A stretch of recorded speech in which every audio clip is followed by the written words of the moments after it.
Wa sareng eta tetep tina sapalihna kawajiban hate at-tawakkulu ari tawakal alallahi ka Gusti Allah wal muraqabatu sareng muraqabah tegesna ngalanggengkeun eling lillahi ka Gusti Allah war ridho sareng ridho anillahi ti Gusti Allah.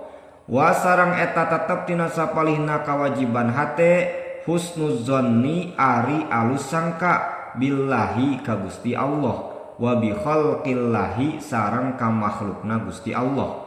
Wa sareng eta tetep tina sapalihna kawajiban hate ta'zimu sya'airillahi ari ngagungkeun kana pirang-pirang ciri agama Allah.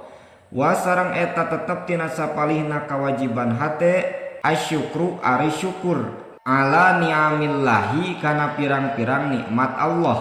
Wa sareng eta tetep tina sapalihna kawajiban hate as-sabru ari sabar ala ada ima netepan kana nekanan perkara aujaba anu parantos ngawajibkeun kana itu ma saha Allahu Gusti Allah.